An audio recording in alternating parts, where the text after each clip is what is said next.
This is TWiT. The Apple Card. The Apple Card. I've got one right Megan here. has the Apple Card made of solid titanium. Yep.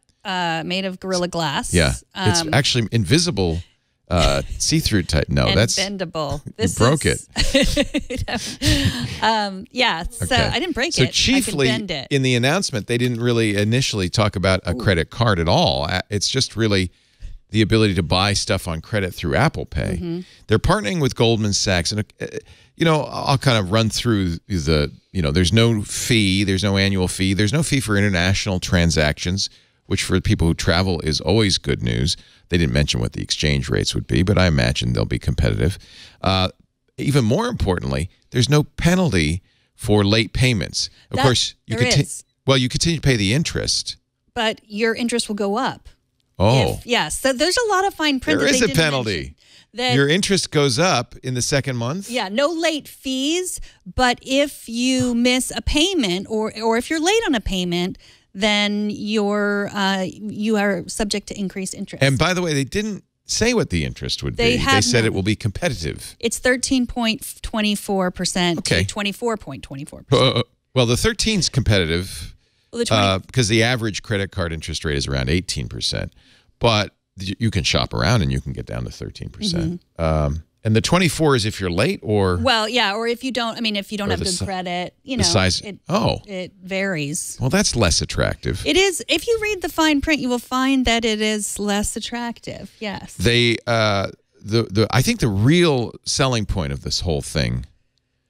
Well, there's we didn't mention cashback, which is 1% for non-Apple Pay transactions, 2%, and it's immediate cashback. It's 2% for 1% for non-Apple Pay, 2% for Apple Pay. Okay. 3% if you buy Apple products, merchandise in the Apple Store. So that's, again, not the best cashback offer out there, but it's a relatively competitive offer. So what's the 1% if you use it, the physical If you're using card? it non-Apple Pay, you're using it as a credit card. You go to a restaurant, For you the give them the physical credit card, it's 1% cashback. So if a place that doesn't take Apple Pay. Yeah, if you don't do the touch-to-pay Apple Pay thing. Okay, so that's a big deal, too, because it's not really 2%. It's 2% only in the touch-to-pay places. I mean, I don't know, because I have the Chase Reserve card. I just bought 5 tickets to Hawaii, and I only paid $58 because I used points. Yeah. And so that was pretty good. This is, as always, and I don't want to become, nerd wallet, but as always, the most important thing to do, and it's very difficult to do, is compare and shop when you decide to sign up for a credit card. Take it. What I will almost, I threw it over my shoulder. It's over there if you have a camera. Yeah, there you go. What I think is really the only real selling point, the thing that Apple's, of course, selling is privacy. And Apple's doing a number of things to keep it private. They say, just like Apple Pay, the merchant will only get a special token. They won't get your name, your address, your information, or your credit card number. So it's going to be a lot harder to steal this information. They also say no advertiser will get it. And really, they're taking aim at Google here. Google offers merchants and advertisers information about what you use, even when you use a regular credit card, because in the normal course of events, every time you use a credit card, it's reported back to the credit reporting agencies, Equifax and TransUnion and Experian. And they then sell that information on into other companies, including Google. Google aggregates that information, and it's useful information for its advertisers. Google says to its advertisers, they don't say it in public, but they say to their advertisers, we can tell you whether your ad worked, even if they don't buy it through Google services, because they have that credit card receipt. So Apple's promise is, well, we're not Google. We're not going to let any third party get it, except Goldman Sachs gets it. And so we have to then trust Apple and Goldman Sachs and make sure, and keep an eye on Goldman Sachs, because they're really doing the back end, all the back end. Now, obviously, somebody's got to do the back end for it, and whoever is doing the back end is going to have all that information. So I think the people who really believe and trust Apple's privacy policy will maybe embrace this card as a more private credit card. And then, of course, there's titanium. It's made of titanium. Can we show that beautiful, there you go, etching out the space where the chip would go? Okay. Come on, guys. It's just a credit card. Yeah, it's not a piece of plastic. The one thing that's very different is it does not have your card number on it or a CVV number on it or anywhere to sign on it. I can guarantee you, at least initially, you're going to have some trouble presenting this card. Yeah, probably. Just like we all had trouble using Apple Pay at first. Where, you know, even though they took it, people would be like, I don't think that works. Where's the card number?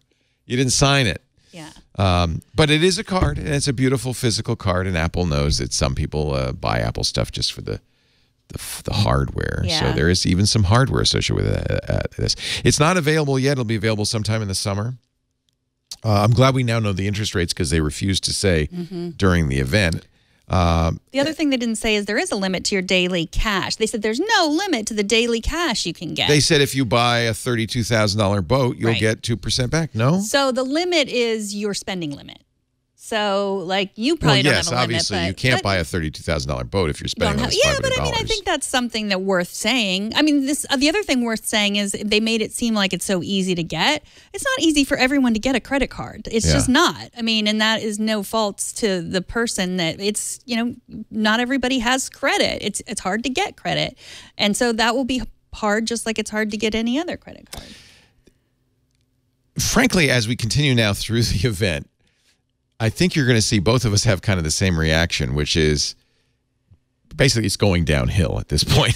Well, I'm happy that I like the privacy part of the credit card. Absolutely. I've never been a victim of credit card fraud, and I hope never to be. And maybe if I was, I would think more positively about the way that they're trying to avoid fraud. But my experience is when anyone has stolen my credit card number, I just tell the credit card company and they take care of it for me. So maybe for the merchant, because I think that ends up being the merchant's responsibility. So maybe that would be better. It's basically, if you think of it as Apple Pay plus the ability to pay over time, that's what you're essentially getting. Right. Because Apple Pay had, of course, all that privacy. When you used Apple Pay at a Whole Foods, they didn't get any information about you. There was that same kind of security. Yeah. So, and we should mention the app has information about budgeting, pretty much the stock kind of stuff that you get in most fintech companies these days. Less so than some, because, for instance, Mint allows you to add many different accounts to your interface. This looks like it's just Apple Pay. Maybe Apple will add that. It does make the wallet maybe a little bit more useful. And there it is, the titanium laser-etched, Apple-designed in Cupertino, made in China credit card, which some people will want. I think I would want it. I mean, it's titanium. Yeah, I mean, it makes sense for all the Apple stuff that you buy. Yeah. Just that alone. Yeah, there you go. 3% back on Apple stuff. Although if you're a student or a business, you get an even larger discount in most cases. So, and I don't know if you can combine discounts. That'll be interesting. We'll find that out pretty quickly. I mean, the other thing is, like, I would just say, oh, I'll get it. But, you know, it's not a good idea for your credit to just have a bunch of credit cards either. Like, that's not good. Well, you heard Lisa say, no, I can't have too many credit cards already. But that's something that a lot of people don't know, you know, young people especially. Like, the more I know that I was like, every time I went to the store, they're like, would you like to open a credit card? And I'm like, of course I would. Why not? The worst thing is nowadays on an airplane, you get harangued for like half an hour by the flight attendants to buy, because they get commissioned, by the way, to buy their credit card. And I actually fell for that. I ended up buying a American Advantage card because they just, you know, they flog that throughout the flight. My advice, too, is I used to have a United card. Now I'm so happy to have, like, a non-airline card. The airline cards are garbage because you just, like, you can only fly then, and there's all these blackout dates, and et cetera. I also recommend that you shop around. Go to NerdWallet or a similar site and shop around because, as somebody in the chat room is pointing out, okay, I get 3% back from Apple with this credit card, but I go to Target and buy Apple stuff, I get 5% with my Target card. So this isn't, in any respect, the best deal out there. The only thing that's unique, frankly, with this card is the privacy and security features that are already built into Apple Pay. Right. Probably not a good idea to get the card. Well, the only thing that's not built into Apple Pay is that if you use another credit card, you still have the same number on the back. With the Apple card, it's a rotating, you know, show me that 3-digit number. That's a rotating number. So that is an additional security. Apple Pay doesn't even have a CVV. Apple Pay but then just gives them a token. But if you're going to use the credit card in a place that doesn't take... Do you have an Apple Pay credit card? No, I have a credit card in Apple Pay. Like my Oh, I see what you're saying. So my Chase card is connected to my Apple Pay. It funds Apple Pay. Yeah. But if you use Apple Pay at Apple that point, they don't get your Chase card information. They just get money from Apple. Apple funds the Apple Pay through the Chase card. Right, but if you use the physical card. Well, yeah, if you use your Chase card, yeah. Right, versus the physical Apple card. But that's not Apple Pay.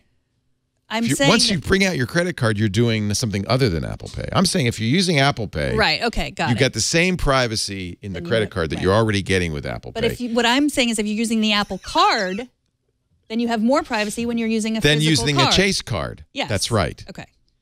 I think we're saying the same thing from different ends. Maybe.